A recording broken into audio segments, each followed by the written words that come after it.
Well, good evening, students. This is Coach Holliday, and today we're going to be looking at Lesson 111, the first lesson in our Unit 1C. This lesson will be on solving one variable equations, so it should be a review from algebra and actually some pre-algebra 8th grade, in 7th grade also, okay? So take out your notes packet, turn to that first lesson 111, and let's go ahead and get started, okay? Alright, the first thing we're going to do is we're going to talk about what a solution is. Before we can really start solving equations, we got to know what we're solving for, what that means, okay? So a solution is simply just a number that when substituted into an equation in place of a variable makes that equation true. Alright, so it just makes the equation a true statement. That's what a solution is, okay? Now let's look at how do we solve an equation.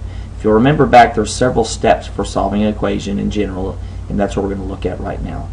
So the first step in solving for an equation is to remove any parentheses, okay? And we usually do that by using the distributive property. If you remember distributive property, so if I have like negative 3 times x plus 1, I'm going to multiply negative 3 times x and negative 3 times 1. So that would give me negative 3x minus 3. Okay, so that's our first step when we solve for a variable in an equation.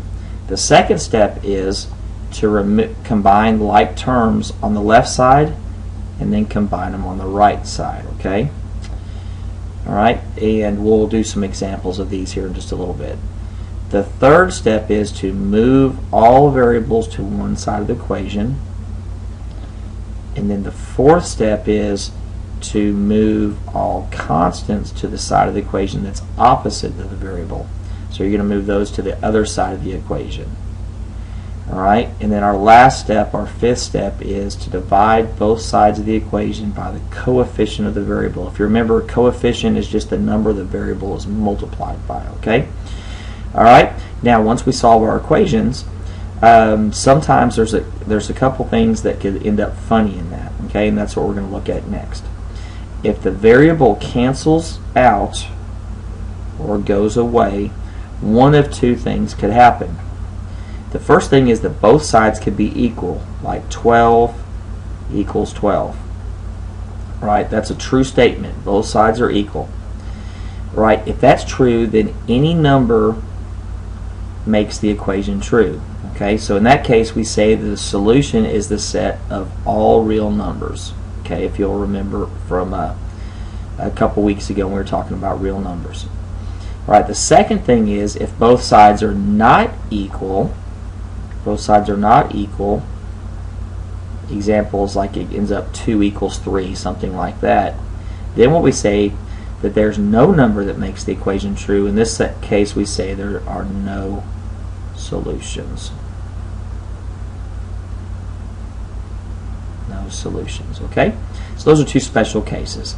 Alright, now we talked about those special cases. Let's get into the examples, okay?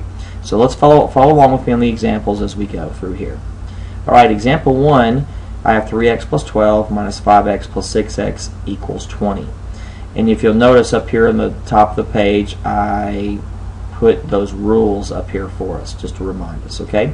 So the first step is remove any parentheses. Well, that's taken care of. There's no parentheses. The second step is to combine like terms on the left side. So if I look, I've got some like terms. There's 3x minus 5x and 6x. So I want to combine those together. So I'll go 3x minus 5x plus 6x. And then I've got this plus 12, which I can't combine with those because it's not a like term, and that equals 20.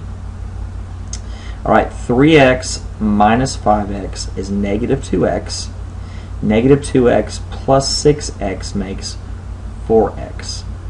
So I have 4x plus 12 equals 20. So that's step number 2. Step 3, it says move all the variables to one side. Well, that's already taken care of. My variables are all on the left side. Move all the constants to the side opposite the variables. So I want to move this constant over to that side. And I do that by doing its inverse operation. The inverse of adding 12 is subtracting 12. So those cancel.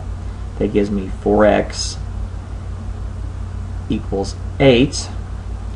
So I've got that one taken care of. And the last one says to divide both sides of the equation by the coefficient of the variable. So there's my coefficient. It's 4. So I'm going to divide both sides by 4. And I'm going to get x equals 2. And I can take that 2 and substitute it back in for x and wherever the x is at. And when I do that, it should work out. Okay? All right, let's look at example 2. Example 2, I'm going to fix this real quick. Okay, there we got it fixed. Example 2 says 3x minus the parenthesis x plus 1 equals 5. So we got to remove any parentheses. Well, there's no number in front of the parenthesis, so I can always put a 1 there. And I'm going to distribute that 1 with a minus in front of it. So let's distribute it into the parentheses. And negative 1 times x is negative 1x.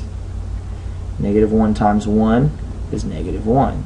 Then bring my 3x down and equals 5. Okay, oops. Alright, now that's the first step. The second step is combine like terms on the left side. So I have 3x and negative 1x. Those are my like terms. So I'll add those together. 3x minus 1x actually is 2x. And then I have my minus 1 equals 5. That 5 keeps disappearing. The third step is move the variables to one side. It's on the left side already. Now move the constants to the other side, the side opposite. So there's my constant, minus 1. I'll do the inverse of that as adding 1. And that gives me 2x equals 6. So I got that fourth step. Now the fifth step says divide both sides of the equation by the coefficient. So the coefficient's 2. Divide both sides by 2. Get x equals 3. And I can plug that 3 again back up in here to the x, and I can see that it makes it a true statement. Okay, now what I'd like for you to do is pause the video, and I want you to work example 3. When you get through with example 3, start the video back up and check your work, okay? So take just a moment to do that. Okay, in example 3, you should get that n is 26. You can, if you missed it, pause again, check through the steps there and see where you messed up, okay? Right now, let's pause the video again and work through example 4. When you get finished, go ahead and start the video back up and check your answer.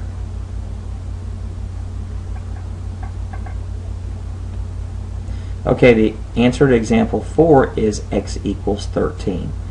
Take a moment to look at that, pause the video if you need to, check and see how you did, and we'll go from there.